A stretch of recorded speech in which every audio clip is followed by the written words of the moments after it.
त्याचा एक मॅम त्याचा एक व्हिडिओ मी दाखवेन तुम्हाला. मला माहित नाही तुम्हाला, आय डोंट नो, मला काही शंका नाहीये तुम्हाला कळला असेलच तो धडा, पण थोडासा वेळ आहे तर मला वाटलं की तो एक धडा उरलाय.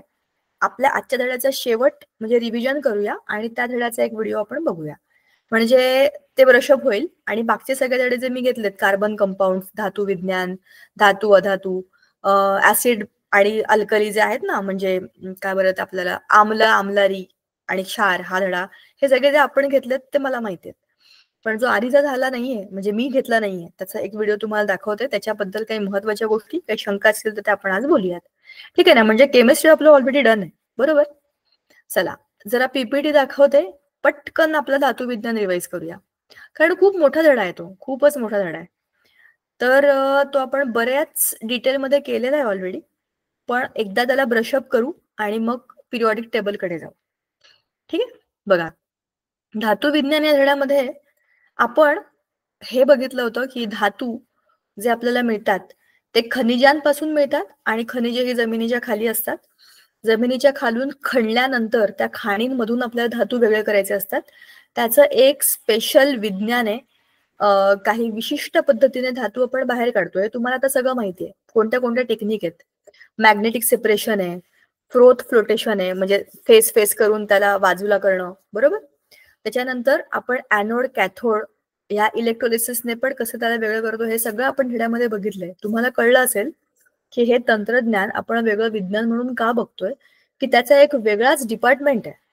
जमिनी खालून काढलेले खनिज, त्याच्यातले धातू वेगवेगळं करणं, त्याला शुद्ध करणं, त्याची प्युरिटी चेक करणं आणि त्याच्यापासून वस्तू बनवणं, हे एक ऑलटुगेदर वेगळं जग आहे. म्हणून ते एक वेगळं विज्ञान आहे, धातू विज्ञान. कळलं? जसं आपण बायोलॉजीमध्ये बॉटनी आणि झुओलॉजी असा अभ्यास करतो, म्हणजे वनस्पतीशास्त्र वेगळं, प्राणीशास्त्र वेगळं. तसंच केमिस्ट्रीमध्ये धातू विज्ञान म्हणजे मेटलर्जी एक वेगळं डिपार्टमेंट आहे. हे खूप साऱ्या इंडस्ट्रीज असतात जिकडे हे सगळं केलं जातं आणि तिथे ह्या सगळ्या टेक्निक्सचा वापर केला जातो. ह्याची माहिती आपल्याला व्हावी म्हणून ह्याचा आपल्याला 10वीच्या पुस्तकामध्ये समावेश केलेला आहे. आणि हे सगळं इनऑर्गॅनिक केमिस्ट्रीमध्ये येतं. ठीक आहे. आता आपण हे बघितलं होतं की पृथ्वीची निर्मिती जशी होते की पृथ्वीच्या कोरमध्ये, म्हणजे त्याच्या सरफेसच्या खाली, कोरमध्ये तर सगळं एकदम प्लाझ्मा स्टेटमध्ये, सगळे गॅशियस, लिक्विड, सॉलिड एकत्र आहे. पण पृथ्वीच्या गाभ्यापासून आपण जसं पुढे पुढे जायला लागतो, म्हणजे सरफेसकडे यायला लागतो, तिथे आपल्याला हे कळतं की तिथे खूप साऱ्या सॉलिड गोष्टी आहेत आणि सगळी खनिज एकमेकांमध्ये अडकलेली आहेत. खनिजांमध्ये काही धातू आहेत, काही अधातू आहेत, काही त्याच्यामध्ये गॅसेस किंवा आणखीन काही वेगळ्या गोष्टी असतात, त्या सगळ्या एकत्रित फॉर्म मध्ये असतात. ठीक आहे. तर ह्या सगळ्या पृथ्वीच्या निर्मिती प्रक्रियेमधून तयार झालेली ही खनिज आहेत, आणि त्या खनिजांमध्येच धातू आणि अधातू आहेत.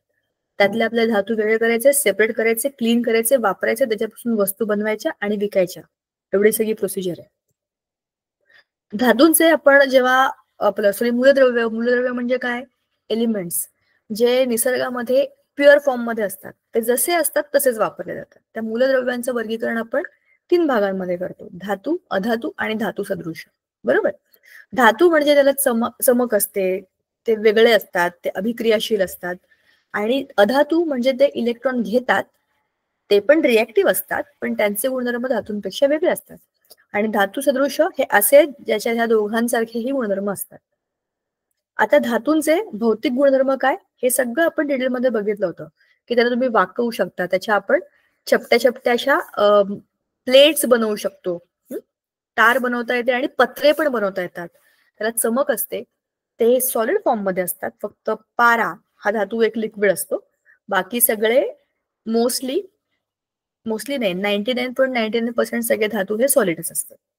आणि ते उष्णता आणि इलेक्ट्रिसिटी ह्या दोघांचे गुड कंडक्टर्स आहेत, म्हणजे सुवाहक आहेत. त्यांचे इतर गुणधर्म काय, घनता, ते खूप जड असतात, घनतामुळे त्यांची डेन्सिटी खूप जास्त असते आणि ते पाण्याखाली बुडतात.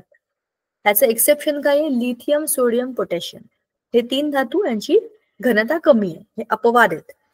विद्युत वाहकता, सगळ्यांची विद्युत वाहकता चांगली आहे, ते गुड कंडक्टर्स आहेत. उष्णता, सगळे वाहून नेतात. ध्वनी, हे पण आपण बघितलं होतं की धातू एकमेकांवर आपडल्यावर एक विशिष्ट प्रकारचा ध्वनी निर्माण होतो, बरोबर. आता अधातू म्हणजे काय, अधातू हे धातूंपेक्षा एक्झॅक्टली उलटे असतात. मोस्टली सगळे अधातू जे आहेत ते स्थायू द्रव वायू रूपामध्ये आहेत, पण ते धातूंसारखे नाही आहेत. ह्यांची चकाकी चमक असं काही यांना नाहीये. हे डल असतात, पावडर फॉर्म मध्ये असतात, हे वेगळेच असतात. अगदी कार्बन जरी तुम्ही बघितला, ग्रॅफाइटच्या पेन्सिल आपण वापरतो, तर त्यांच्यामध्ये आपल्याला दिसतं की ते काळे असतात. चमक असेल तरी पण धातूंसारखी नसते. त्याच्यामुळे धातू आणि अधातू यांना बघून आपल्याला वेगळं करता येऊ शकतं. शिवाय ते उष्णता आणि विद्युत याचे दुर्वाहक असतात. ठिसूळ असतात, हाताने तोडता येतील. बघितलं तुम्ही, तुमची पेन्सिल खाली पडली की त्याचं ग्रॅफाइट त्याचं लीड असतं ते तुटून जातं. मऊ असतात. हे सगळे ह्यांचे गुणधर्म आहेत. शिवाय ते स्थायू द्रव वायू तीनही अवस्थेमध्ये असतात. द्रव रूपातला एकच आहे लक्षात ठेवायचा, ब्रोमीन. जर स्थायू होता म्हणजे मेटल मधला जो एकच लिक्विड आहे जो पारा, तसाच अधातूंमधला एकच लिक्विड आहे तो आहे ब्रोमीन. ठीक आहे. त्याच्यानंतर ते ठिसूळपणाचा अपवाद काय आहे, हिरा. हा कार्बनचा एक ॲलोट्रोप आहे. अपरूप म्हणजे एक ॲलोट्रोप आहे, वेगळाच असतो तो. आणि तो सगळ्यात जगातला सगळ्यात कठीण पदार्थ म्हणून ओळखला जातो. बाकी सगळे अधातू हे ठिसूळ असतात. ठीक आहे. नंतर आपण ह्यांचे अधातूंचे भौतिक गुणधर्म बघितले. जे धातूंचे त्याचे एक्झॅक्टली उलटे आहेत. पण आपण द्रवणांक आणि उत्कलनांक धातूचे बघितले नव्हते, ते खूप जास्त असतात. अधातूंचे कमी असतात, एक्सेप्ट कार्बन, बोरॉन. ठीक आहे. ह्यांचं जरा उच्च तापमान आहे, बाकी सगळ्यांचं तापमान कमी असतं. चित्रच बघा कसे दिसतात, ते वेगळेच दिसतात. नॉन मेटल विलन सारखे दिसतात. आता धातूंचे रासायनिक गुणधर्म, ऑक्सिजन बरोबर धातू अभिक्रिया करतात आणि त्याचे ऑक्साईड बनवतात. नंतर पाण्याबरोबर त्यांची अभिक्रिया होते, त्याचे ते हायड्रॉक्साईड बनवतात. ठीक आहे. OH OH OH बघा ना, OH OH OH त्याच्यामध्ये ऍड होतं, त्याला हायड्रॉक्साईड म्हणतात. आणि काही याच्यामध्ये ते त्याचे ऑक्साईड बनवल्यावरती हायड्रोजन गॅस पूर्णपणे मोकळे करतात. त्याच्यामध्ये पण बघा H2H2H2 गॅस आलाय, हायड्रॉक्साईड बनले. आणि हा जो गॅस रिलीज होतो ही त्याची पाण्याबरोबरची अभिक्रिया दाखवतात. त्याच्यानंतर हे सुद्धा आपण बघितलं होतं की तो वर येणारा गॅस जो आहे त्याला जर तुम्ही तिथे माचीस लावली की तो असं फटाकन फुटतो तिथेच, म्हणजे तो हायड्रोजन गॅस तो स्वतः जळतो ना, म्हणून. आम्लाबरोबरची अभिक्रिया आपण बघितली तसे ते क्लोराईड बनवतात, हायड्रोजन क्लोराईड. म्हणजे ऍसिड जेव्हा मॅग्नेशियम बरोबर रिएक्ट होतं तेव्हा MgCl2 मॅग्नेशियम क्लोराईड हे त्याचं क्लोराईड फॉर्म मध्ये असतं, बरोबर. आणि यात पण हायड्रोजन गॅस रिलीज होतो. बघा हे तेच दाखवलंय, वरती येणाऱ्या गॅसच्या इकडे तुम्ही जर मेणबत्ती दिली तर त्याचा फटकन आवाज होतो, म्हणजेच तो गॅस स्वतः जळलाय, म्हणजेच तो हायड्रोजन आहे. याच्यानंतर नायट्रिक आम्लाबरोबर आणि धातूंच्या क्षाराबरोबरची अभिक्रिया ह्या सगळ्या आपण बघितल्या होत्या. हे सगळे रिएक्टिव्ह मेटल्स आहेत. मेटल्स रिएक्टिव्ह असतातच, म्हणूनच ते वेगवेगळ्या ऍसिड बरोबर, ऑक्सिजन बरोबर, पाण्याबरोबर अभिक्रिया करतात. आणि अधातूंची धातूंची अभिक्रिया, ह्या काही वेगळ्याच अभिक्रिया असतात. जनरली सोडियम क्लोरीन धातू अधातू याच्यापासून एक आयनिक संयुग बनतं. आयनिक संयुग बनवणाऱ्या अभिक्रिया असतात बऱ्यापैकी. ठीक आहे. आता अधातूंचे रासायनिक गुणधर्म काय, की अधातू हे इलेक्ट्रॉन घेतात, त्याच्यामुळे ते निगेटिव्ह म्हणजे एनायन बनतात. आणि त्यांची अभिक्रिया ही वेगळ्या प्रकारची असते. त्यांच्या बाह्यतम कक्षेमध्ये 4 ते 7 पर्यंतचे इलेक्ट्रॉन आहेत. म्हणजेच काय, मेटलमध्ये 1 ते 3 पर्यंतचे. कार्बन हा एक्सेप्शन आहे, त्याच्यामध्ये 4 आहेत. कार्बनच्या आधीचे सगळे मेटल, कार्बनच्या नंतरचे सगळे नॉन मेटल, बरोबर. तर हे एनायन काय करतात, इलेक्ट्रॉन घेतात. आणि त्यांच्या अभिक्रिया, ऑक्सिजन बरोबरची अभिक्रिया काय आहे बघा, कार्बन डायऑक्साईड म्हणजे ऑक्साईड बनवतात. पाण्याबरोबरची अभिक्रिया HOCl असा हा एक अपवाद आहे, क्लोरीन पाण्याबरोबर बनतं. अदरवाईज अधातू पाण्याबरोबर अभिक्रिया करत नाहीत. फक्त क्लोरीन पाण्याबरोबर अभिक्रिया बनवतो आणि HOCl नावाचं एक कंपाऊंड बनवतो आणि HCl ऍसिड बनतं. आम्लाबरोबरची अभिक्रिया, आम्लाबरोबर अभिक्रिया करतात, ते एकमेकांना रिप्लेस करतात. म्हणजे HCl HBr बनवेल, HBr हायड्रोफ्लोरिक ऍसिड बरोबर म्हणजे फ्लोरीन गॅस आला तर HF बनवेल आणि ते एकमेकांना रिप्लेस करतात. त्यांची हायड्रोजन बरोबरची अभिक्रिया काय बनवते, तर ते H2S NH3 असे गॅसेस बनवतात. ठीक आहे. पण त्याच्यामध्ये पण योग्य तापमान, दाब आणि कॅटलिस्ट ह्याची गरज असते. सहजासहजी हायड्रोजन बरोबर अधातूंची अभिक्रिया होत नाही, त्याला स्पेशल कंडिशन्सची गरज असते. पुढे आपण आयनिक संयुग म्हणजे काय बघितलं. आयनिक बॉन्ड आपण खूप आधीपासून डिटेलमध्ये बघतोय. पॉझिटिव्ह आणि निगेटिव्ह 2 चार्जेस असलेले जेव्हा एकत्र येतात तेव्हा आयनिक बंध तयार होतात. त्याच्यानंतर हे आपण खूप डिटेलमध्ये बघितलं होतं. हा टेबल तुम्हाला आठवत आहे का? H2O हा आयनिक कंपाऊंड नाहीये आणि बाकी सगळे आयनिक कंपाऊंड आहे. मग त्याचा द्रवणांक आणि उत्कलनांक हे आपण दोन्ही चेक केले की आयनिक संयुगांचे द्रवणांक आणि उत्कलनांक जास्त असतात. ते कठीण असतात, म्हणजे हार्ड असतात, गुळगुळीत चकचकीत असतात, ठिसूळ असू शकतात, पण कठीण असतात, म्हणजे सॉलिड असतात. इझिली ते मेल्ट आणि बॉईल होत नाही. ठीक आहे. नंतर आपण पाहिलं होतं की सॉरी आयनिक संयुगांचे इतर गुणधर्म, द्रावणीयता. ते पाण्यामध्ये द्रावणीय असतात, म्हणजे आयनिक संयुग पाण्यात टाकले की डिझॉल्व्ह होतात. जसं मीठ पाण्यात टाकलं की Na+Cl- ते मोकळे होतात, म्हणजे ते डिझॉल्व्ह होतात. आणि इनऑर्गॅनिक कंपाऊंड्स म्हणजे केरोसिन, इनऑर्गॅनिक नाही, अदर ऑर्गॅनिक कंपाऊंड्स एक्सेप्ट पाणी सोडून बाकीच्या याच्यामध्ये जसं केरोसिन, पेट्रोल याच्यामध्ये ते पटकन मिसळले जात नाहीत. त्याच्यामध्ये आयन्स असतात ना, Na+Cl- म्हणजे plus minus charge cation anion असतात. त्याच्यामुळे पाण्यामध्ये ते बरोबर त्याला चिकटतात आणि आपोआप वेगळे होतात. पण या केरोसिन, पेट्रोल हे ऑर्गॅनिक कंपाऊंड आहेत, त्याच्यामध्ये तसं होत नाही, म्हणून ते अद्रावणीय असतात त्यांच्यामध्ये. आणि ते चांगले विद्युत वाहक असतात. पाण्यामध्ये टाकले की ते बरोबर मोकळे होतात आणि मग ते कंडक्ट करतात इलेक्ट्रिसिटी, म्हणून ते विद्युत वाहक असतात. ठीक आहे. पुढे धातू विज्ञानाची, आता इथून धड्याचा पुढचा भाग सुरू झाला होता, जो आहे धातू विज्ञानाची मूलतत्व. धातुकांचं संहतीकरण करायचं म्हणजे काय करायचं, त्याच्यापासून मृदाची अशुद्धी वेगळी करायची. जमिनीखालनं काढल्या आपण त्याला, त्याच्यात खूप सारी माती असते, वाळू असते, अनावश्यक गोष्टी असतात ज्या जमिनीखाली असतात. त्यातनं आपल्याला फक्त आता धातू वेगळे करायचे, म्हणून सगळं त्याला क्लीन करायचं. जसं जमिनीच्या खाली आपण बटाटे, माहिती आहे ना, जमिनीच्या खालीच असतात बटाटे, ते काढल्यानंतर आपण त्याला चांगले स्वच्छ धुतो, त्याला खूप माती असते, वाळू असते, इतर बऱ्याचशा गोष्टी मातीबरोबर चिकटलेल्या असतात. त्याला क्लीन करणं म्हणजे त्याचं संहतीकरण, कॉन्सन्ट्रेशन करणं. मग धातूंचं निष्कर्षण, त्यातले धातू आता वेगळे काढायचे. बऱ्याच गोष्टी चिकटलेल्या आहेत त्याच्यामध्ये, बऱ्याच गोष्टी एकत्र आहेत, त्या वेगळ्या वेगळ्या करायच्या, त्याचं निष्कर्षण करायचं आणि मग त्याचं शुद्धीकरण करायचं. आता शुद्ध धातू म्हणजेच काय, त्याचं प्युरिफिकेशन, मग ते इलेक्ट्रोलिसिस आहे, बरोबर, प्लेटिंग बिटिंग आहे, ह्या सगळ्या गोष्टी त्याच्यामध्ये येतात. धातूंचे संहतीकरण करण्याच्या पद्धती ह्या सगळ्या आपण डिटेलमध्ये बघितल्या होत्या, आपण याचे व्हिडिओ पण बघितले होते. गुरुत्वीय विलगीकरण म्हणजे काय, गुरुत्वाकर्षणाच्या वापराने जे जड आहे ते खाली पडतं, जे हलके ते निघून जातं. त्या विफली टेबल पद्धतीमध्ये टेबल असे असे हलत असतात, वरनं पाणी असतं, पाणी येत असतं आणि आपण धातुकांची भुकटी सोडतो, तर धातू जड असतात, ते बरोबर त्या खाचांमध्ये अडकतात, पाण्याबरोबर मातीच्या सगळ्या अशुद्धी निघून जातात.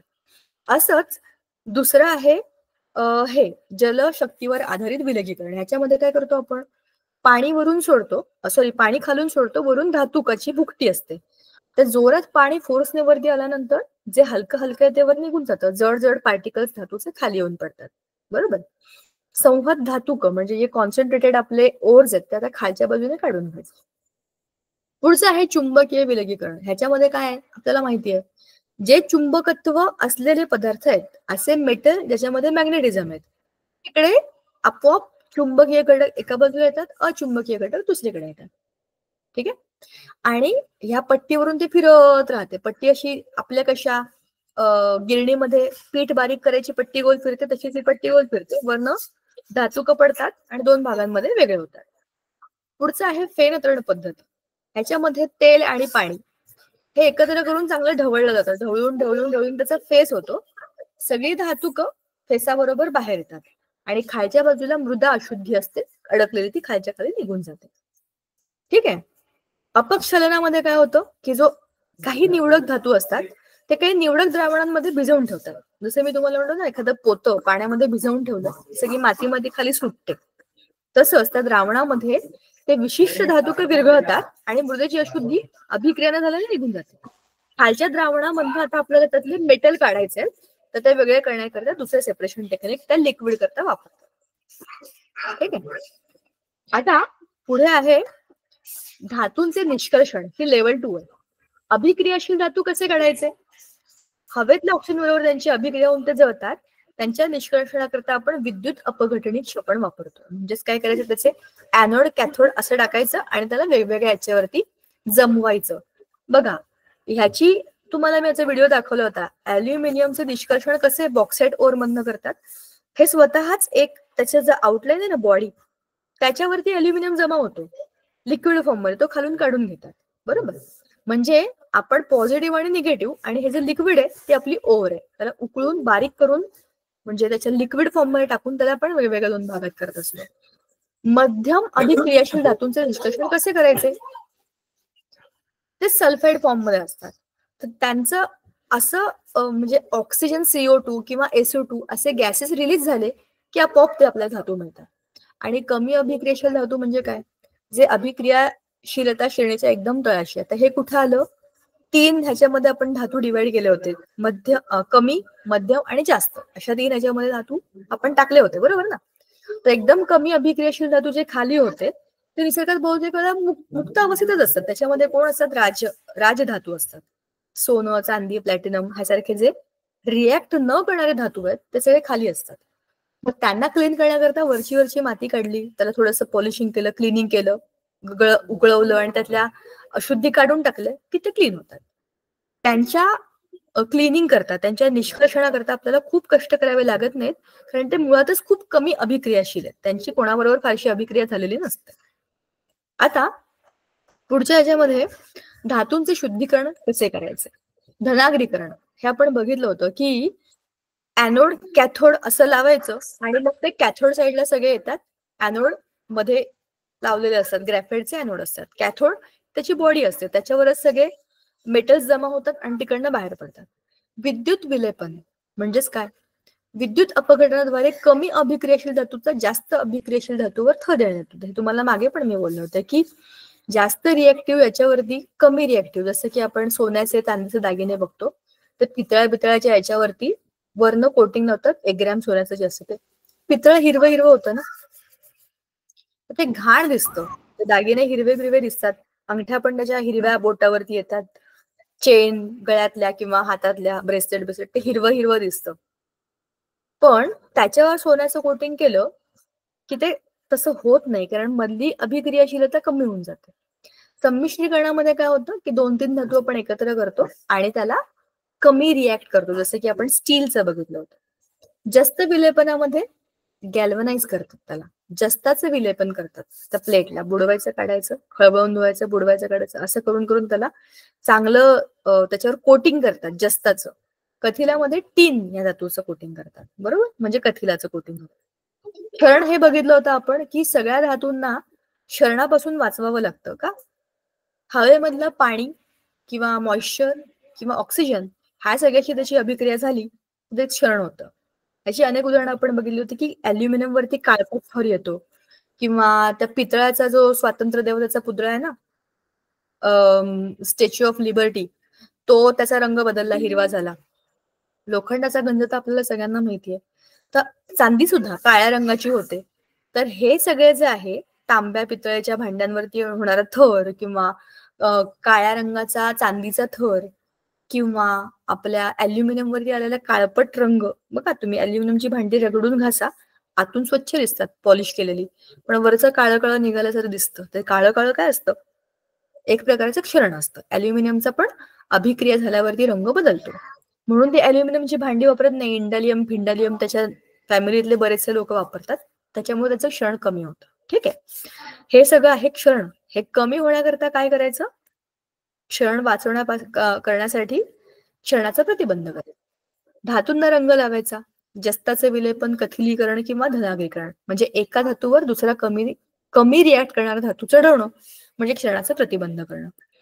आता संमिश्र म्हणजे काय, 2-3 धातू किंवा काही अधातू मिसळून एक जिनसी एक काहीतरी संमिश्र बनतं, त्याला आपण अलॉय म्हणतो. उदाहरण आपण बघितलं होतं, ब्रॉन्झचे जे मेडल्स मिळतात ना रनिंग रेस किंवा स्विमिंग मध्ये, नॅशनल इंटरनॅशनल गेम मध्ये, ते bronze medal, silver medal, gold medal आठवतात, ते ब्रॉन्झ असतं. 90% तांब आणि 10% कथील, ते गंजत नाही, खराब होत नाही, ते ब्रॉन्झ मेडल्स तसेच राहतात. स्टील, त्याच्यामध्ये 74% लोह आहे, 18% क्रोमियम आणि 8% कार्बन. कार्बन हा तर अधातू आहे, पण क्रोमियम, लोह ह्यांच्याबरोबर त्याला टाकलंय, त्याच्यापासून जे संमिश्र बनतं ते स्टेनलेस स्टील, ज्याची आपली भांडी असतात किंवा काही मेडिकलची इक्विपमेंट असतात. बरोबर.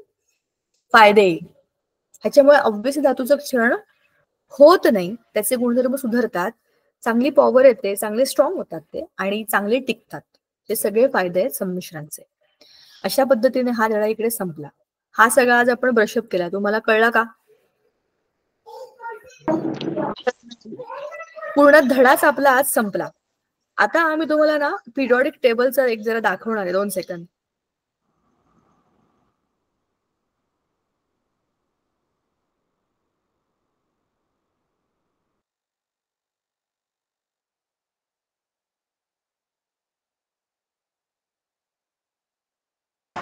हा हा चला. तुम्हाला मला हा धडा विचारायचा आहे. तुम्हाला काय माहिती आहे धड्याबद्दल? I want to know. What do you know? मूलद्रव्यांचे आवर्ती वर्गीकरण हा महत्वाचा धडा आहे आणि हा इनऑर्गॅनिक केमिस्ट्रीचा अतिशय महत्वाचा भाग आहे. म्हणून तुम्हाला विचारते की या धड्यातलं तुम्हाला काय माहिती आहे? पटपट सांगा.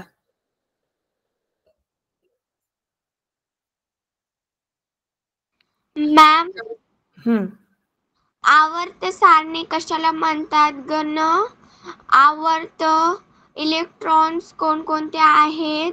इलेक्ट्रॉन स्वरूपन पुन्हा त्याच्यानंतर बरोबर बरोबर, बऱ्यापैकी बरोबर सांगितलं सगळं. शाबाश. द्रव्याचे प्रकार कोणते?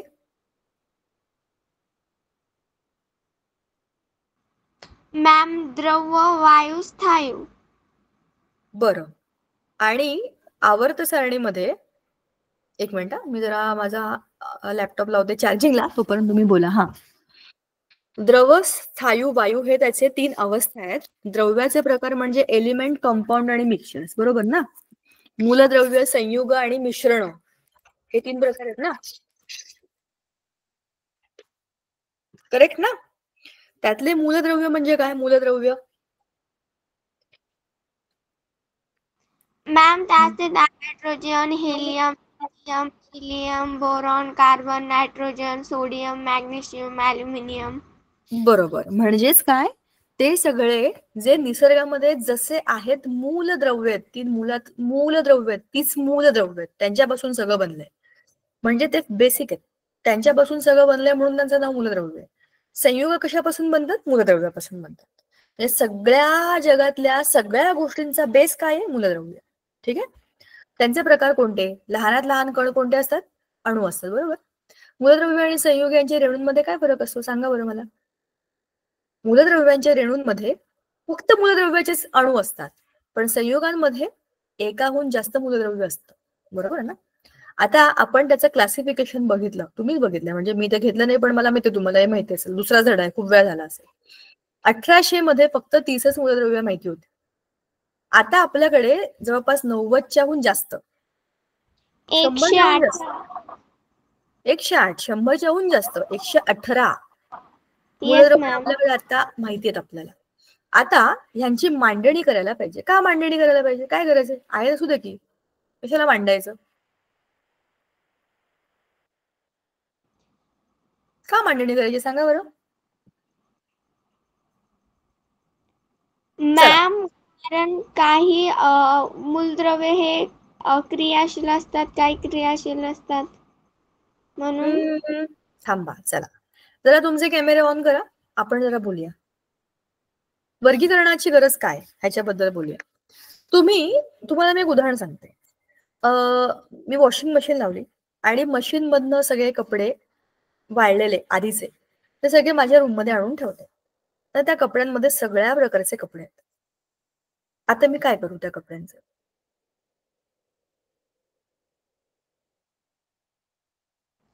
Ma'am, fold.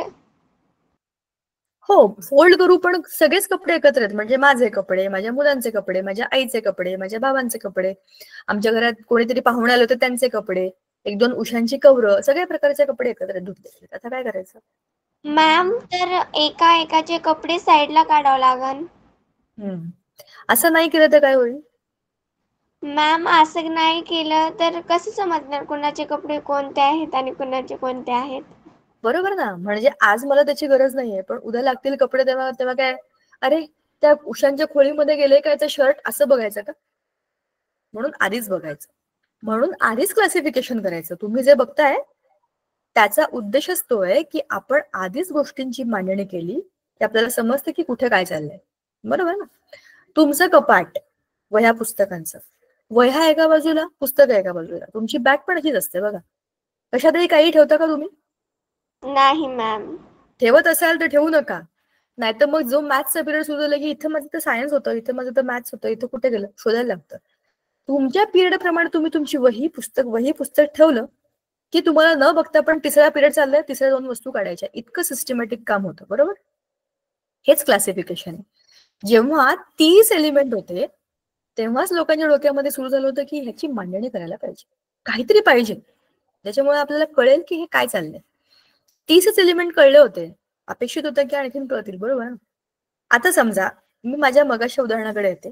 वॉशिंग मशीन मधनं धुतलेले कपडे सगळे आले, सगळे मी लावून ठेवले.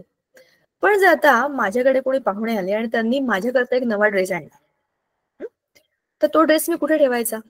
त्याच्याकरता माझ्याकडे काहीतरी जागा पाहिजे ना. Yes ma'am. म्हणजे नुसतेच कपडे आणले, घड्या करून ठेवले हे काम नाहीये, त्यांना त्यांच्या त्यांच्या जागेवर ठेवणं हे सगळ्यात महत्वाचं आहे. म्हणजे मशीन मधनं कपडे धुवून आले, एकत्र झाले सगळे. जसं 30 एलिमेंट आले त्यामध्ये सगळे एकत्र झाले होते, पण ते कुठे ठेवायचे त्यांच्या त्यांच्या कपाटामध्ये त्यांना ठेवलं तर कन्फ्युजन होणार नाही ना. म्हणजे एखादा नवा ड्रेस जरी आला, समजा माझ्या आईला एक नवीन साडी दिली, मग मीच माझ्या आईला एक साडी नवीन गिफ्ट केली, तर तिच्या साड्यांच्या कपाटातच ती साडी द्यायला पाहिजे. माझ्या टी शर्ट मध्ये तिची साडी द्यायला पाहिजे का? नाही द्यायला पाहिजे. म्हणजेच प्रत्येक गोष्टीची एक जागा असली पाहिजे. त्या सिस्टमॅटिक ठेवण्यामुळे काय होईल? काम सोपं होईल. नवीन आलेली गोष्ट या कपाटामधलं तिसऱ्या कपाटात ठेवता येईल, हे मला इथे बसून पण बसल्यावरती प्रेडिक्ट करता येऊ शकतं. हेच सगळं क्लासिफिकेशन मध्ये झालंय. कळलं का? ते तुम्हाला ऑलरेडी माहिती आहे. आता हे तुम्ही मला सांगा, हे मी माझ्या पद्धतीने तुम्हाला सांगते, तुम्हाला कळलंय का मला नंतर सांगा बरं का. आणि कसं वाटलं ते पण सांगा. डोब्रायर इंग्लिशमध्ये सोपं आहे. डॉबेरनियर डॉबेरनियर हे इंग्लिशमध्ये म्हणता येतं. हे खूप मराठी शब्द एवढे भयंकर आहेत ना. तुम्हाला माहिती आहे ना हे काय? डॉबेरनियर ट्रायड्स हा खूप सोपा शब्द आहे माझ्यासाठी. ह्याच्यामध्ये काय आहे मला सांगा. मला तर आधी हे डॉबरमॅनच वाटलं होतं मराठीत वाचताना. सांगा हा काय मुद्दा होता? हे त्रिक म्हणजे काय? ट्रायड्स म्हणजे काय? मॅम, त्रिक म्हणजे 3 मूलद्रव्यांची मांडणी. मग कशी गेली? 10, 20, 30, 40, 50, 60, 70, 80, 90 असे मांडले का? नाही मॅम, अणुवस्तुमानाच्या चढत्या क्रमाने. बरोबर. म्हणजे मग त्यांना त्याला असं दिसलं की ह्या दोघांच्या पहिल्या आणि तिसऱ्याच्या, बरोबर ना, पहिल्या आणि तिसऱ्यांची अणुवस्तुमानाची सरासरी दुसऱ्या एवढी येते. करेक्ट ना?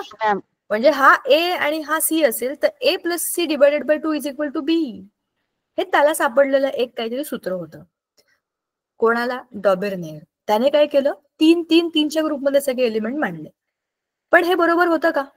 एक्झॅक्ट होतं का हे? ही मांडणी बरोबर होती का त्याच्यामध्ये काही त्रुटी होत्या? मॅम, त्याच्यामध्ये पण त्रुटी होत्या काही. आणि सगळेचे सगळे एलिमेंट त्याच्यामध्ये बसले नाही, सगळ्यांना हा रूल फॉलो झाला नाही. म्हणून मग आला न्यूलँड्स लॉ ऑफ ऑक्टेव्स. काय आहे सांगा बरं. मॅम, हा इंग्लिश वैज्ञानिक आहे.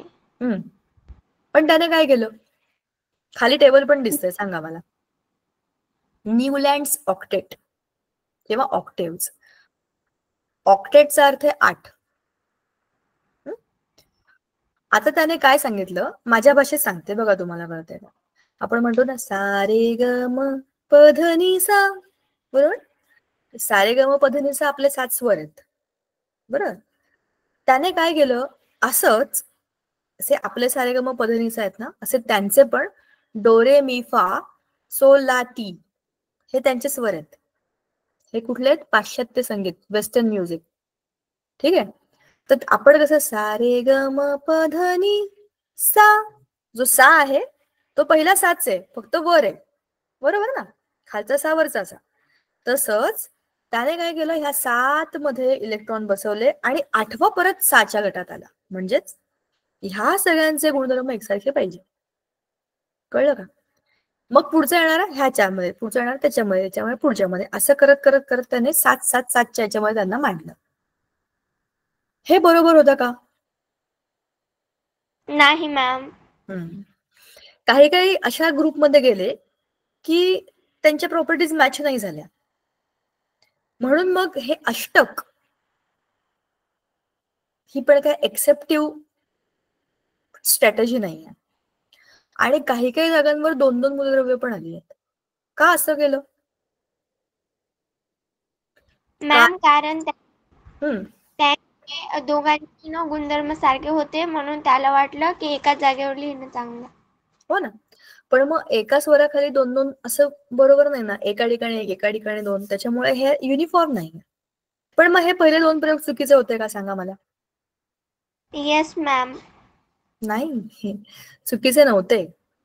ह्याच्यामध्ये कुठलीच गोष्ट चुकीची नाहीये. बघा, विज्ञानामध्ये सगळ्यात महत्वाची गोष्ट जी आपण खूपदा विसरून जातो ती आहे प्रयोग. हे सगळे प्रयोग आहेत. पहिला प्रयोग चुकला म्हणजे आपल्याला हवा तसा रिझल्ट आला असं नाहीये. पहिला प्रयोग चुकला म्हणजे आपल्याला एक गोष्ट नवीन कळली की अशीही होऊ शकते. बरोबर ना? सोपं उदाहरण सांगते. आपण साधं उदाहरण घेऊया, कणिक मळायचं. कणिक मळताना 1 कप पीठ आणि 1 ग्लास पाणी एवढं प्रमाण घेतलं आणि ते दोन्ही एकदम मिक्स केलं आणि टाकलं. आपल्याला अपेक्षा आहे की चांगला घट्ट गोळा बनला पाहिजे, पण ते पाणी जास्त असेल तर त्याचा घट्ट गोळा बनेल का? नाही मॅम. मग तो प्रयोग चुकीचा आहे का? नाही. त्या प्रयोगातनं हे कळतं की ह्या साईजचा ग्लास नाही घ्यायला पाहिजे, छोट्या साईजचा ग्लास घ्यायला पाहिजे. बरोबर? म्हणजेच काय, प्रयोग चुकीचा नाहीये, जे आपलं निरीक्षण आहे त्याच्यावरून आलेला निष्कर्ष आपण असा काढतो की हे याला बरोबर जमत नाहीये, ह्याला दुसरं कॉम्बिनेशन पाहिजे. ह्या 2 प्रयोगांमधनं एक लोकांच्या डोक्यामध्ये पॉइंट आला की असाही अभ्यास करणं गरजेचं आहे, त्याची गरज आहे. कोणीतरी ही गोष्ट सुरू केल्याशिवाय ती पुढे जात नाही. बरोबर ना? ह्या दोघांचं काम खूप महत्वाचं आहे, कारण तोपर्यंत कोणी काही केलंच नव्हतं. यांनी प्रयत्न तरी केले काहीतरी मांडायचे. बरोबर ना? त्या मांडणीतनं समजलं की हे बरोबर नाहीये, मग बरोबर काय आहे तिकडे लोक वळले. मग आला मेंडलीव. आणि मेंडलीवची आवर्त सारणी काय सांगते सांगा? त्या काळी ज्ञात असलेली 63 मूलद्रव्य. आता हा 1869 ते 72 या काळात त्यांनी 69 70 71 72 3 वर्षामध्ये त्याने ती बनवलेली स्वतःची एक पिरियॉडिक टेबल, आवर्त सारणी. 63 मूलद्रव्य त्याने मांडली, अशी मांडली. बरोबर? उभ्या स्तंभांना गण म्हणतात, बरोबर ना? आणि आडव्यांना आवर्त म्हणतात. आणि हे आहेत गण. 8 गण आणि 17 का 7 किती आहेत? 18 गण आणि 7 आवर्त आहेत. नाही, आपण मेंडलीवचं बघतोय. मेंडलीव त्याच्या याच्यामध्ये किती आहेत बघा? 8च गण आहेत. मॅम हा, कारण ही रफ आहे ना. त्याने मांडणी केली आहे ती किती सिस्टमॅटिक आहे बघा. पण तुम्हाला एक गोष्ट कळली का बघा? त्याने पहिल्या याच्यामध्ये जो ऑक्टेट होता ना, ऑक्टेट, त्याच्यामध्ये 7 आणि 8वा इकडे घेतला होता. याने 8 घेतले, 8 ग्रुपच 8 केले. आता हायड्रोजन एका ठिकाणी टाकला, लिथियम त्याच्या खाली, त्याला ज्या प्रॉपर्टीज माहिती होत्या त्याप्रमाणे त्याने त्यांना मांडलं, ह्याच्यात मांडलं. पण हे कशावरती होतं? अणुवस्तुमानावरती होतं. बरोबर ना? शिवाय त्याने काही काही मेटल्सच्या प्रॉपर्टीज प्रेडिक्ट पण केल्या. बरोबर ना? असेही एलिमेंट येतील हे त्याने त्याच्या सिस्टीम वरून सांगण्याचा प्रयत्न केला. पण आता ह्याच्या नंतर आपण जी मांडतो ती कोणती आहे? Modern periodic table. बरोबर ना? हे तुम्हाला आहे ना मेंडलीवचं भाकीत, की हे पण असतील मध्ये मध्ये याच्या मोकळ्या जागात त्याच्यामध्ये अशा अशा प्रॉपर्टीचे मेटल आपलं एलिमेंट येतील हे त्याने सांगितलं होतं. बरोबर ना? आणि असे खरे खरे धातू नंतर सापडले. म्हणजे त्याचा अभ्यास कसला स्ट्रॉंग होता बघा. त्याने नुसतंच, जसं मी तुम्हाला म्हटलं ना की माझ्या कपाटामध्ये मला कपडे कुठे ठेवायचे हे मी माझं रचलं, तर ह्या कप्प्यामध्ये मी असे कपडे ठेवेन की ज्याचा उपयोग हे फक्त थंडीमध्ये मला करता येईल. कपाट माझं आहे, मी मांडू शकते आणि मी प्रिडिक्ट पण करू शकते की याच्यामध्ये हे असं असं होऊ शकतं, बरोबर की नाही? तसंच त्याने सिस्टमॅटिक पद्धतीने जे metals, non metals, available elements मांडले, त्यातनं त्याला हे समजलं की नको असलेले किंवा नसलेले, नको असलेले जे नाही आहेत ते पण नंतर येणार आहेत असे सगळे कुठे जातील, आणि ह्यातनं आलं आपलं मॉडर्न पिरियोडिक टेबल. त्यात काही त्रुटी होत्या, पण त्या त्रुटी म्हणजेच नवीन गोष्टीची सुरुवात आहे. विज्ञानाच्या प्रयोगामध्ये ही एक गोष्ट खूप महत्वाची असते, एक प्रयोग हा दुसऱ्या प्रयोगाचा काय बरं म्हणतो आपण ट्रिगर असतो, ह्याच्यामुळे तो झालेला प्रयोग असतो. म्हणून मॉडर्न पिरियोडिक टेबल हा खूप महत्वाचा आहे. त्याच्यामध्ये ह्या सगळ्या गोष्टींची कुठेतरी विचार करून मांडणी झाली. पहिल्या 3ही प्रयोगांना बेस्ट पद्धतीने त्याच्यात मांडलं, ते आहे आपला मॉडर्न पिरियोडिक टेबल. जरा एकदा बघूया आपण. हे सगळं त्याच्यामध्ये तुम्हाला ऑलरेडी माहिती आहे, गण काय, हे काय, ते काय. थोडक्यात पटकन एकदा सांगते, तुम्हाला माहिती असेलच, पिरियोडिक टेबल 4 भागामध्ये डिवायडेड आहे. S block, P block, D block, F block, बरोबर? एस ब्लॉक मेटल्स, इकडचे सगळे नॉन मेटल्स, मधले हे सगळे मेटल्सच आहेत आणि इथे काही मेटलॉइड्स आहेत निळ्या रंगाचे, बरोबर? म्हणजे धातू सदृश आहेत. खालच्या बाजूला हे जे आहेत लॅन्थनाइड्स, ऍक्टनाइड्स, हे स्पेशल आहेत, इकडनं आलेले, बरोबर? इथून ह्या 2 सिरीज बनतात. डी ब्लॉक एलिमेंट्स हे ट्रान्झिशन एलिमेंट्स आहेत, मेटल टू नॉन मेटल जाणारे ट्रान्झिशन एलिमेंट्स, म्हणून त्यांना डी ब्लॉक एलिमेंट म्हणतात. ठीक आहे, सगळे इम्पॉर्टंट मेटल्स इकडेच आहेत, बरोबर? बघा तुम्ही स्वतःच बघा, ह्याच्यामध्ये सिल्वर आहे, गोल्ड आहे, ह्याच्यामध्ये फेरस आहे, ह्याच्यामध्ये आपल्या ओळखीतले सगळे क्रोमियम, टिटॅनियम, स्कॅन्डियम, निकेल, धातू बिटू, हे सगळे जे रिएक्टिव्ह मेटल जे आपण आजूबाजूला बघतो ते सगळे इथे आहेत. हे बघा, हे सिल्वर, चांदी, इकडे सोनं, हे का बरं राजधातू आहेत?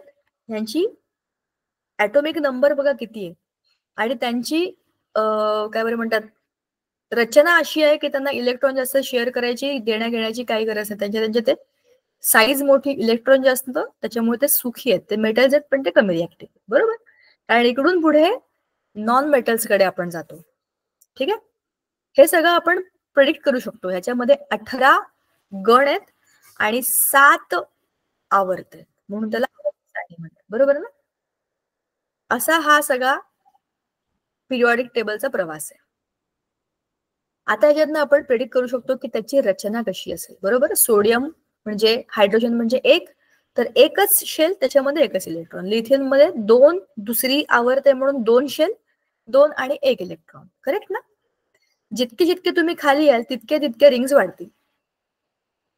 डावीकडून उजवीकडे बघितलं आपण, त्याची साईज मोठी मोठी होत जाते, कारण त्याच्यामध्ये इलेक्ट्रॉन्सची संख्या वाढत जाते. साईज छोटी होते, साईज छोटी नाही होत त्यांची, काय बरं, वरून खाली साईज मोठी होते, डावीकडून उजवीकडे साईज मोठी होते आणि इलेक्ट्रॉनची संख्या वाढते. ठीक आहे, आणि पुढे आपण काय काय बघितलं होतं ह्याच्यात, त्याचे मॉडर्न ट्रेंड्स काय आहेत, तिथनं आपल्याला काय काय समजतं, आणि हे तुम्हाला वस्तू, अणूचे आकारमान कसं कसं बदलतं, बरोबर? आणि डावीकडून उजवीकडे अणू त्रिज्या कमी होत जाते, म्हणजेच काय, मेटल्स टू नॉन मेटल्स, इलेक्ट्रॉन्सची संख्या वाढते आणि त्याची साईज कमी होते, पण वरून खाली त्याचे हे वाढतात, शेल्स वाढतात, म्हणून त्याची साईज वाढत जाते. ठीक आहे, आणि मग अशी मी तुम्हाला आय थिंक एक्झॅक्टली उलट सांगितलं, सॉरी, डावीकडून उजवीकडे म्हणजे मेटल्स टू नॉन मेटल्स जेव्हा होतं तेव्हा साईज कमी होत जाते, कारण इलेक्ट्रॉन्स वाढतात, त्याच्यामुळे अट्रॅक्शन वाढतं त्याचं. आता धातू अधातूचे गुणधर्म, आपण एक अख्खा धडा गेलाय याच्यावरती, धातू अधातू, बरोबर? आत्ताच आपला झाला मेटलर्जी, त्याच्यात ते सगळं आहे. हॅलोजन कुलातील प्रवणता म्हणजे ग्रेडेशन इन हॅलोजन फॅमिली, 17वा हॅलो धातू. तुम्हाला आठवतंय का मी तुम्हाला कार्बन कंपाऊंड मध्ये म्हटलं होतं हॅलो, तो हॅलोजन फॅमिली म्हणजे 17th ग्रुप आहे, त्याच्यामध्ये 4 आहेत ना, फ्लोरीन, क्रोमिन, ब्रोमिन, आयोडीन, ह्या सगळ्यांना एक्स म्हणजे हॅलोजन फॅमिलीने दाखवतात. अशा वेगवेगळ्या गणांमध्ये त्यांचे स्पेशल एलिमेंट्स आहेत. तसा 18th ग्रुप आहे जो इथे दिला नाहीये, पण 18th ग्रुप इज एकदम नोबल गॅसेस म्हणतात त्यांना, ते कशाबरोबरच रिएक्ट करत नाही. असा हा धडा आहे. हा मी तुम्हाला शिकवला नाही म्हणून मी थोडासा रिवाइज केला. तुम्हाला हा ऑलरेडी माहिती होता ना? येस मॅम, माहिती होता, सरनी शिकवला होता. करेक्ट. आज मी जे काही सांगितलं थोडंसं काही नवीन कळलं का तुम्हाला? Yes ma'am. समजलं? Yes ma'am. चला, आपलं केमिस्ट्री संपलं. तुम्हाला एक व्हिडिओ दाखवू का? वेळ संपली आपली. तुमच्या वेळात वेळ संपली का मला सांगा? नाही मॅम, 3 मिनिट आहेत. चला मग एक व्हिडिओ बघूया. तुमच्यासाठी एक व्हिडिओ काढून ठेवलाच होता, ह्याच्यावरचाच आहे पण तो. थांबा, कॅमेरा ऑफ करते म्हणजे काय प्रॉब्लेम नाही येणार. मेंडेलिव्हची आवर्त सारणी. आवाज येतोय ना? हो मॅम, येतोय. ऐका. मेंडेलिव्हज पिरियॉडिक टेबल. चला, आपण एक रशियन वैज्ञानिक मेंडेलिव्हच्या गोष्टीने सुरुवात करूयात. जेव्हा ते मूलद्रव्याच्या वर्गीकरणावर काम करत होते, त्यांना समजले की समान गुणधर्माची मूलद्रव्ये ठराविक अंतरावर असतात. ह्या निरीक्षणाच्या आधारे मेंडेलिव्हने 1869 मध्ये एक आवर्ती नियम, पिरियॉडिक लॉ बनवला. त्यांनी हा आवर्ती नियम, पिरियॉडिक लॉ कसा बनवला? रासायनिक गुणधर्मांवरून मेंडेलिव्हने मूलद्रव्यांच्या ऑक्सिजन तसेच हायड्रोजन बरोबर बनणाऱ्या संयुगावर आपले लक्ष केंद्रित केले. त्यांनी ऑक्सिजन आणि हायड्रोजनला निवडले कारण ते अत्यंत सक्रिय आहेत, तसेच अधिकांश मूलद्रव्यांबरोबर संयुगे बनवतात. मूलद्रव्यांपासून बनणाऱ्या हायड्राइड तसेच ऑक्साईडच्या सूत्रांना मूलद्रव्यांच्या वर्गीकरणासाठीचे मूलभूत गुणधर्म मानले गेले. मग त्यांनी 63 कार्ड घेतली, तसेच प्रत्येक कार्डावर वेगवेगळ्या मूलद्रव्यांचे गुणधर्म लिहिले. त्यांनी समान गुणधर्म असणाऱ्या मूलद्रव्यांना वेगळे केले, तसेच त्या कार्डांना टाचणी लावून भिंतीवर लटकवले. त्यांनी पाहिले की अधिकांश मूलद्रव्यांना आवर्त सारणीमध्ये स्थान मिळाले होते. तसेच आपल्या अणुवस्तुमानाच्या चढत्या क्रमातही मूलद्रव्ये मांडली गेली होती. हे देखील दिसून आले की समान भौतिक आणि रासायनिक गुणधर्मांची वेगवेगळी मूलद्रव्ये एका निश्चित अंतरानंतर परत येतात. ह्याच आधाराने मेंडेलिव्हने आवर्त सारणी बनवली, ज्याचा नियम आहे मूलद्रव्यांचे गुणधर्म हे त्यांच्या अणुवस्तुमानांचे आवर्ती फल असतात. मेंडेलिव्हच्या आवर्त सारणीमध्ये उभ्या स्तंभांना गण तसेच आडव्या ओळींना आवर्त म्हणतात. मेंडेलिव्हच्या मूळ आवर्त सारणीमध्ये 6 आवर्त, आडव्या ओळी आणि 8 गण उभे स्तंभ होते. 8 गणांपैकी पहिले 7 गण सामान्य मूलद्रव्यांचे, नॉर्मल एलिमेंट्स, आणि 8वा गण संक्रमक मूलद्रव्यांचा, ट्रान्झिशन एलिमेंट्स असा आहे. त्यावेळी राजवायूंचा शोध लागला नव्हता, म्हणून मेंडेलिव्हच्या मूळ आवर्त सारणीमध्ये राजवायूंचा कोणता गण नव्हता. आवर्त सारणीच्या प्रत्येक गणातील मूलद्रव्ये अनेक गुणधर्मांमध्ये एकमेकांसारखी आहेत. मूलद्रव्यांचे गुणधर्म समान अंतराने परत येतात.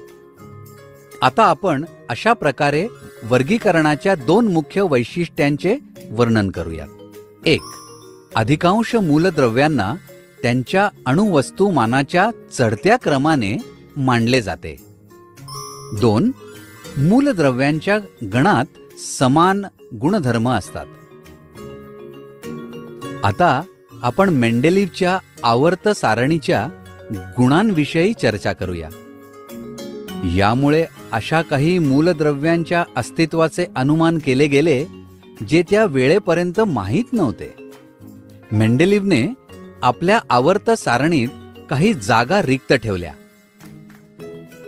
त्या रिकाम्या जागांना उणीव म्हणून बघण्याऐवजी मेंडेलिव्हने दृढतापूर्वक काही अशा मूलद्रव्यांच्या अस्तित्वांचे अनुमान केले जे त्या वेळेपर्यंत माहीत नव्हते। यांचे नामकरण त्यांनी त्याच गटातील त्याच्या आधी येणाऱ्या मूलद्रव्याच्या नावाला एका संस्कृत शब्द असा उपसर्ग लावून केले। जसे नंतर माहीत झालेल्या स्कँडियम, गॅलियम, जर्मेनियम यांचे गुणधर्म क्रमशः एका बोरॉन, एका ॲल्युमिनियम तसेच एका सिलिकॉनच्या समान होते। मेंडेलिव्हद्वारा अनुमानित एका ॲल्युमिनियम तसेच नंतर माहीत झालेल्या गॅलियमच्या गुणधर्माला या सारणीमध्ये सूचीबद्ध केले गेले। यामुळे मेंडेलिव्हच्या आवर्त सारणीच्या महत्त्वाविषयी खात्री पटली। याच्या व्यतिरिक्त मेंडेलिव्हच्या या अनुमानाच्या असामान्य यशामुळे रसायनशास्त्रज्ञांनी त्यांच्या आवर्त सारणीला फक्त स्वीकारलेच नाही, तर त्यांना या नियमांच्या संकल्पनेचा सृजक देखील मानले। राजवायू जसे हेलियम, निऑन व ॲर्गॉनचा आधी देखील काही संदर्भात उल्लेख केला गेला। या वायूंचा शोध उशिरा लागला कारण ते निष्क्रिय आहेत आणि तसेच वातावरणात यांचे प्रमाण खूप कमी आहे। मेंडेलिव्हच्या आवर्त सारणीचे एक वैशिष्ट्य हे देखील होते की जेव्हा या वायूचा शोध लागला तेव्हा मागची व्यवस्था न हलवता यांना नवीन गणात ठेवता आले। चला आता आपण मेंडेलिव्हच्या वर्गीकरणाच्या त्रुटींवर चर्चा करूया। हायड्रोजनची इलेक्ट्रॉनिक संरचना अल्कधातूंशी जुळते।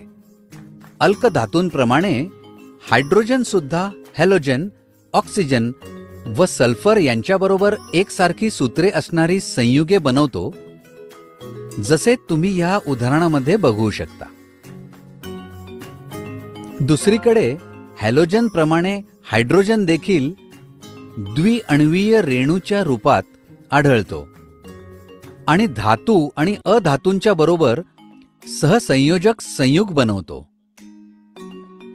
निश्चित रूपात आवर्त सारणीमध्ये हायड्रोजनला निश्चित स्थान दिले जाऊ शकत नाही। ही मेंडेलिव्हच्या आवर्त सारणीची पहिली कमतरता होती। ते आपल्या सारणीत हायड्रोजनला योग्य स्थान देऊ शकले नाहीत।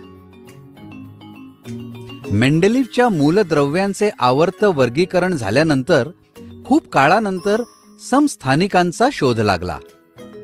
आपण जाणतो की त्या कोणत्याही मूलद्रव्यांच्या समस्थानिकांचे रासायनिक गुणधर्म समान असतात, परंतु त्यांचे अणुवस्तुमान वेगवेगळे असतात। अशा प्रकारे सर्व मूलद्रव्यांची समस्थानिके हे मेंडेलिव्हच्या आवर्ती नियमांसाठी एक आव्हान होते। दुसरी समस्या ही होती की एका मूलद्रव्याकडून दुसऱ्या मूलद्रव्याकडे जाताना अणुवस्तुमान ठराविक रूपाने वाढत नाही। म्हणून हे अनुमान काढणे कठीण झाले की दोन मूलद्रव्यांच्या मध्ये किती मूलद्रव्ये शोधली जाऊ शकतात, विशेष करून जेव्हा आपण जड मूलद्रव्यांचा विचार करतो तेव्हा अडचण येते। मित्रांनो, आपण या व्हिडिओमध्ये मेंडेलिव्हची आवर्त सारणी, मेंडेलिव्हज पिरियॉडिक टेबल विषयी अभ्यास केला। पुढच्या व्हिडिओमध्ये आपण आधुनिक आवर्त सारणी, मॉडर्न पिरियॉडिक टेबल विषयी जाणून घेऊ। ओके, अशा पद्धतीने, अशा रीतीने आज या ठिकाणी आपला केमिस्ट्रीचा सगळा सिलेबस संपलेला आहे। एक धडा जो मी घेतला नाही त्याची पण मी रिव्हिजन घेतलेली आहे। तर आता best of luck for your exam. पुढच्या महिन्यापासून तुमची सगळी धावपळ सुरू होणार आहे। छान अभ्यास करा, टेन्शन फ्री जा। Best of luck. ठीक आहे, चला ma'am bye bye ma'am. Bye bye, good night. Thank you Sangeeta ma'am.